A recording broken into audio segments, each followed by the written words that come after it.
20절에 보세요. 즉시로 각 회당에서 예수가 하나님의 아들이심을 전파하니 라고 하는 말이 있습니다. 자, 우리가 먼저 생각해 봐야 될 것은 사울이라고 하는 주어가 있고 20절에 보면 각 회당에서 라고 하는 말이 있어요. 이 바울에 대한 오해가 두 가지가 있다라고 제가 말씀을 드렸는데, 첫째는 뭐냐면 저번 주에 우리가 잠깐 얘기했었습니다. 사울이 바울이 되었다. 큰 자라는 교만이 작은 자라는 겸손으로 바뀌었다라는 것은 그렇지 않다라고 이야기를 했습니다. 무엇보다 이 회심할 당시에 아나니아가 하나님이 아브라함을 만날 때거나 야곱을 만날 때처럼 이제 네 이름을 사울이라 하지 말고 바울이라 하라 이렇게 얘기해 주지 않았어요. 그렇죠? 그런 적이 없습니다. 그리고 19절 후반부에도 지금 계속 사울이라는 이름이 사용되고 있죠. 성령을 받았어요. 완전히 새로운 존재가 됐는데 사울이라는 이름이 계속 사용되고 있습니다. 바울이라는 이름은 지금 9장이 아니라 13장으로 넘어가야 거기서 바울이라고 하는 이름이 나와요. 근데 그게 사울에서 바울이라고 넘어가는 그 경계가 되는 단어가 있습니다. 그게 뭐냐면 13장 9절에 보면 여러분 한번 찾아보세요. 13장 9절에 보면 뭐라고 쓰여 있어요? 바울이라고 하는 사울이라고 하는 말이 있어요. 바울이라고 하는 사울이 성령이 충만하여 그를 주목하고 라고 했죠. 성령이 충만하여 그를 주목하고. 자, 여기서 또 하나, 성령이 충만하다는 것은 무슨 뜻? 뭔가 엄청나게 내려와서 나를 둘러싸고 있는 게 아니라 오직 하나님의 영만이 내 안에 계시다는 뜻이라고 했어요. 다시 한번, 성령이 충만하다는 건 우리가 양적으로 육적으로 이렇게 상상을 해서 성령이 내려와서 나를 그냥 확 채우는 이런 게 아니라 내 안에 성령 이외에 다른 것이 내 삶을 인도하지 않는 상태, 그게 성령이 충만한 거예요. 다른 것도 안에 있을지 모르지만 하지만 성령이 나를 이끌어가는 거예요. 성령이 다른 것들에 대해서는 어때요? 관심이 없어지는 거예요. 관심이. 성령이 충만하여 그를 주목하고 라고 나오잖아요.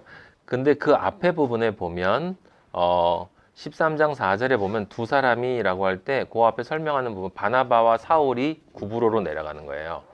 여기까지도 계속 사울이에요. 근데 13장 9절에 보면 바울이라고 하는 사울이라고 나오죠. 그 13장 12절까지, 13장까지는 계속 사울이라는 이름이 쓰여집니다. 근데 13장 13절에 보면 이제 거기 9절에서 바울이라고 하는 사울이라고 한번 연결이 되면서 13장 13절에 보면 뭐라고 써 있어요? 바울과 및 동행하는 사람들이라고 나오죠. 여기서부터 이제 바울이라는 이름이 쓰여지는 거예요. 왜 이 13장 13절에서부터 바울과 라고 하는 이름으로 바뀌었는가? 그건 우리가 정확히 알 수 없어요. 아버지한테 기도를 했는데 제 마음에 아버지가 주시는 것은 그냥 간단한 거였어요. 뭐냐면 사울은 찾는 자고 바울은 뭐고요? 찾은 자예요. 찾는 자, 찾은 자. 그죠? 그래서 찾는 자가 찾은 자가 됐기 때문에 이제 더 이상 찾을 필요가 없다라고 하는 거죠. 그래서 사울이 바울로 이제 넘어갈 수밖에 없다라고 하는 마음은 주셨는데 왜 꼭 여기 바울과 바나바가 비시디아 안디옥으로 넘어가는 그 과정에서 바울이라는 이름을 주셨는가라고 하는 것은 저도 잘 몰라요. 아버지가 알려주지 않으셨어요. 그래서 그건 그냥 넘어가도록 하고, 어쨌든 중요한 건 교만이 겸손으로 바뀌었다라고 하는 건 오해고, 당연히 그리스도인은 그럴 수밖에 없는 거예요. 그죠? 그리고 그때 겸손이라고 하는 것도 사람들이 그렇게 좋아하는 그런 겸손이 아니라 자기의 위치를 아는 거고, 자기의 위치를 아는 거는 뭐를 아는 거? 자기가 흙이라는 걸 아는 거예요. 흙이라는 걸. 흙은 뭘 하든지 교만입니다.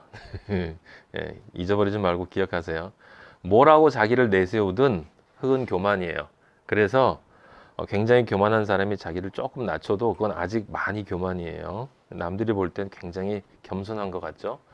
교회 가면 겸손한 것처럼 보이는 사람들이 많습니다. 하지만 아버지의 눈에는, 아버지는 심령을 감찰하시는 분이기 때문에 자, 우리는 그런 거에 관심이 없어요. 우리는 중요한 건 내가 겸손한가예요. 내가 아버지 앞에서 정말 어디서 떨어졌는가를 내가 알고 있는가. 죄인 중에 괴수였던 라는 말을 그냥 상투적으로 하는 게 아니라 내가 정말 어떤 존재로 나만을 위해서 살아왔는가. 심지어 하나님 아버지조차도 내가 팔아서 나의 이익을 챙기려던 삶을 살았던 내 삶을 돌아보고 정말 그 앞에서 내가 아무것도 아니라고 하는 그 엎드러짐을 경험할 필요가 있다라고 하는 것이고, 자, 두 번째 오해. 첫 번째 오해는 저번 시간에 제가 말씀드렸는데 오늘 보충을 한 거고, 두 번째 오해는 뭐냐면 베드로를 비롯한 12제자는 사람들이 이렇게 알죠. 유대인 선교를 하고, 그죠? 그리고 바울은 이방인 선교를 담당하는 사람이다라고 사람들은 알고 있어요. 근데 그렇지 않아요. 우리가 이미 저번 주에 읽었던 말씀에 보면 우리 9장 15절에 우리가 저번 주에 봤던 9장 15절에 보면 이렇게 쓰여 있어요. 주께서 이르시되 가라. 우리 그리스도인들은 가라 그러면 가는 거예요. 근데 이게 자기 열정 가지고 가면 안 됩니다. 정말 아버지가 가라고 하는 확신을 말씀 속에서 주어야 되는 거예요. 그러려면 성경을 정확하게 알아야 되는 거죠. 성경을 정확하게 알지 못한 상태에서 누군가의 말을 듣고 아니면 내 속에서 일어나는 열정을 가지고 가면 결국 자기 일을 하게 돼요. 9장 15절 주께서 이르시되 가라. 이 사람은 내 이름을 첫 번째 뭐? 이방인. 둘째 누구? 임금들.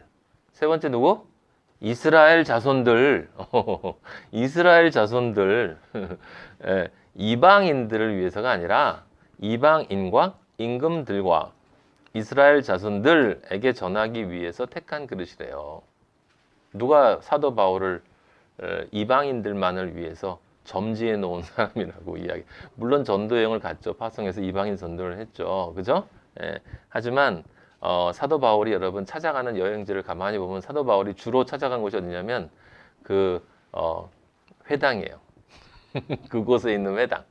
지금식 얘기하면 어디야? 교회 들어간 교회. 교회 가서 가짜들한테 이야기하는 거예요. 하지만 간절한 마음이 있는. 원래 사도 바울이 간절한 사람이었잖아요. 근데 어디 있었어요, 자기가?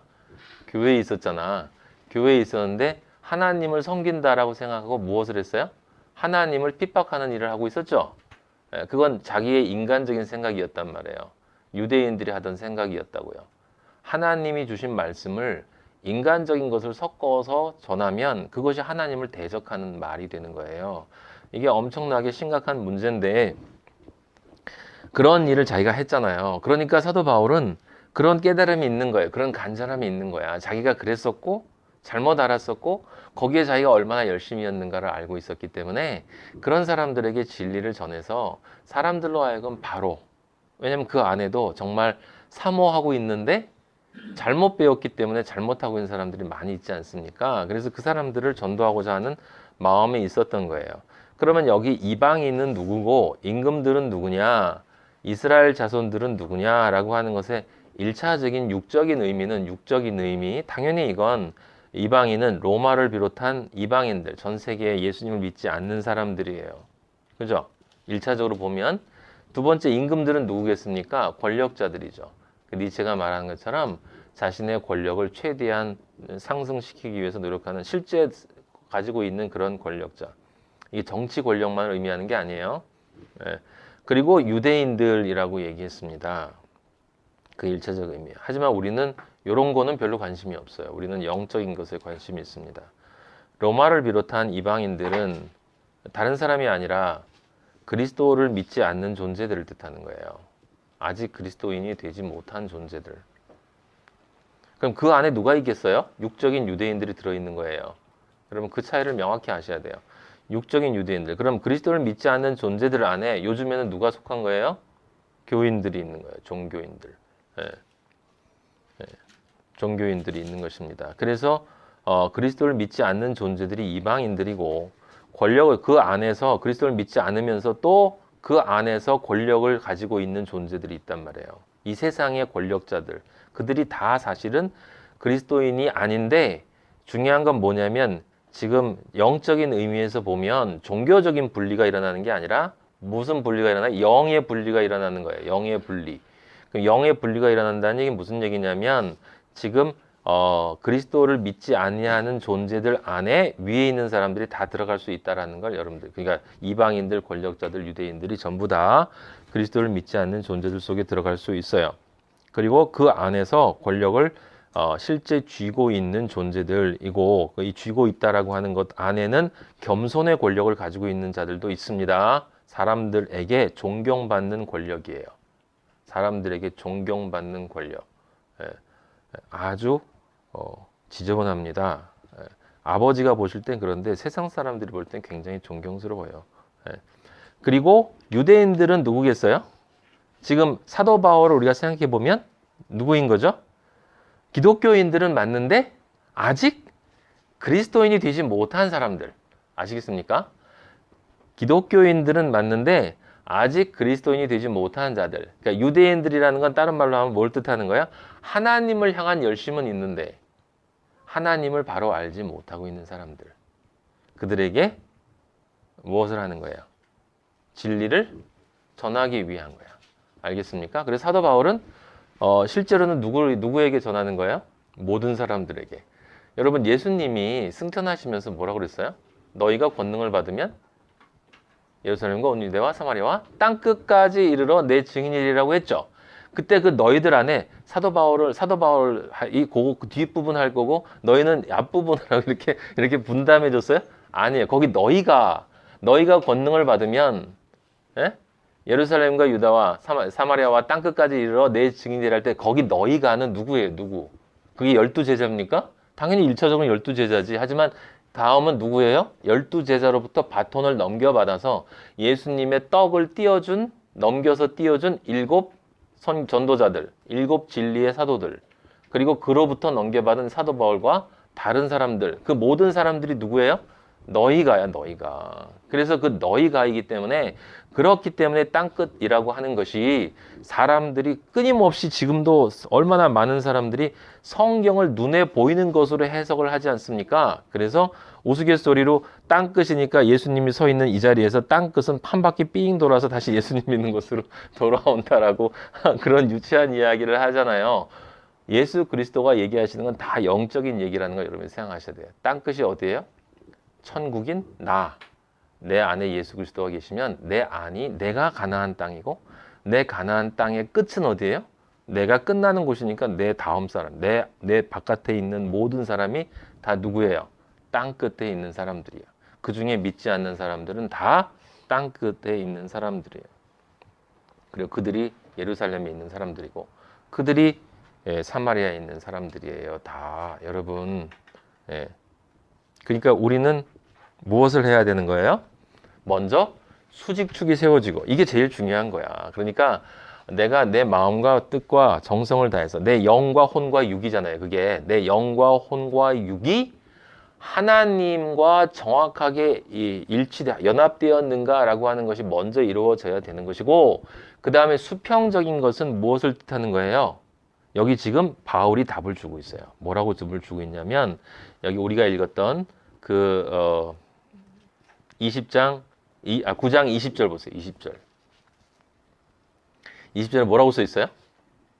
즉시로. 즉시로. 그 그리스도인들은 내가 무엇을 한다고 계획해야 하네요. 안 해요. 그건 인간적인 생각인 거야.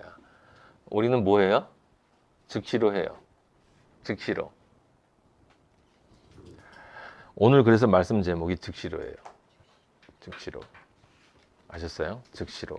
지금 여러분들한테 두 가지 사도 바울에 관련된 오해를 이야기해 드렸습니다. 첫째는 사울이 바울 되었다. 그건 좋은 얘기고 틀린 얘기는 아니지만 진리의 조금 일부분에 해당되는 것에 불과하고, 그리고 사도 바울은 이방인 선교를 위해서 아버지가 선택한 사람이다라고 하는 것도 뭐 부분적으로는 조금 맞을 수 있지만 그건 성경을 성경으로 보지 못하는 사람들 이야기예요. 사도행전 13장 13절에도 보면, 거기 제가 아까 말씀드린 것처럼 13장 14절에 나와 있어요. 거기 보면 사도 바울이 안식일에 어딜 들어가냐면 회당에 들어간다라고 써 있어요. 회당에 들어간다라고 써 있죠. 그 다음에 13장 16절 한번 보세요. 13장 16절. 사도행전 13장 16절 뭐라고 써 있어요? 바울이 일어나 손짓하며 말하되 이방인들아 그랬어요? 이스라엘 사람들아. 그리고 뭐라고 그랬어요? 하나님을 경외하는 사람들아. 이스라엘 사람들하고 누구요? 하나님을 경외하는 사람들. 예. 이게 근데 여기 지금 이 둘을 나눴잖아요. 그죠? 그럼 나눴다는 건 무슨 뜻이야? 예? 그 뒤에 나오는 이스라엘 사람들과 하나님을 경외하는 사람들은 둘 다 아직 진리가 되어지지 못한 사람들이죠. 진리가 되어지지 못한 교인들이에요. 근데 거기에서 이스라엘 사람들이라고 하는 사람은 자신이 실제 하나님의 자손이라고 믿고 있지만 그렇지 않은 사람들. 하나님을 경외하는 사람들은 똑같은 짓거리를 하고 있지만 사도 바울이 옛날 그랬던 것처럼 하지만 그 안에 뭐가 있는 것? 하나님을 경외하는 마음이 실제 있단 말이에요. 그래서 내가 사도 바울이 사울이 그랬잖아요. 이렇게 스데반을 돌로 쳐 죽이는 것이 옳다.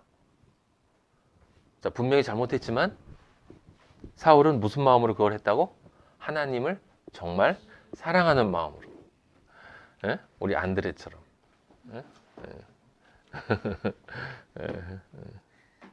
하나님을 정말 사랑하는 마음으로 스데반을 돌로 쳐 죽였어. 물론 증인을 썼지만 안 쳤다고 안 친 건가? 아니지. 같이 쳤죠. 직접 손으로 안 던졌을 뿐이지. 마음으로는 아마 수백 번, 수천 번 쳤을 거예요.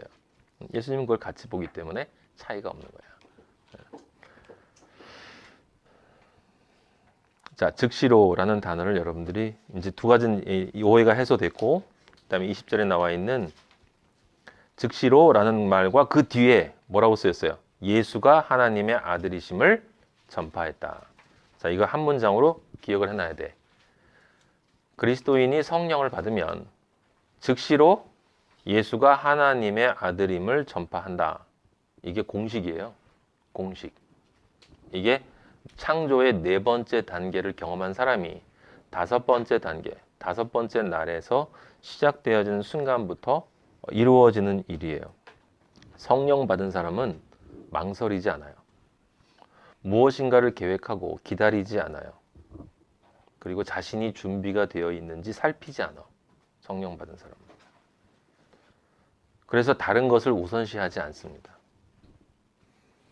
그게 성령 받은 사람의 첫 번째 특징이에요. 예. 무대뽀가 된다는 거예요. 근데 이 무대뽀도 여러분 오해하시면 안 돼요. 자기 열정으로 무대뽀가 되는 사람도 있어.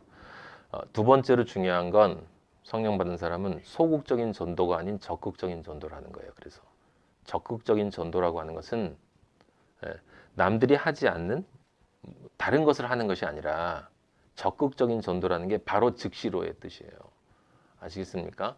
내가 찾아오는 사람을 기다렸다 맞이해서 전도하는 게 아니라 교회에서 내가 길을 가다가 누구를 만나든 아니면 우리 집에 누가 있건 누구이건 그 사람의 진리되어지지 못함, 성령을 받지 못함이 안타까워서 그 사람에게 어떻게든지 전도하기 위해서 노력을 한다라고 하는 거예요. 네. 아시겠습니까? 교회에 나오라고 하는 게 아니라 예수 그리스도가 하나님의 아들이심을 믿으라고 하는 것을 전한다는 거죠. 여러분, 예수님이 하나님의 아들임이라고 하는 말은 쉽잖아요. 그죠? 우리 가끔 그런 얘기 하지 않았습니까? 전도하고 싶은데 이게 좀 말을 잘 이렇게 이거 아니에요. 성령 받으면 그 말이 틀린 걸로도 전도를 할 수밖에 없어요. 아버지가 줬기 때문에 할 수밖에 없어요. 자, 그리고 그 말이 중요한 게 뭐냐면 이 성령 받은 사람은 즉시로 전파하고 예수님이 하나님의 아들이심을 전파하고 적극적으로 전파하는데 여기 중요한 건 그것만 전파해요. 이게 중요한 거예요. 그것만 전파해요. 여러분, 그것만 전파해요. 그것 이외에 다른 얘기 하지 않는다는 뜻이에요. 그것 이외에 다른 얘기 하지 않는다는 뜻이에요. 그 상대방을 배려하는 얘기를 한다는 뜻이 아니란 말이에요. 그것만 전파한다.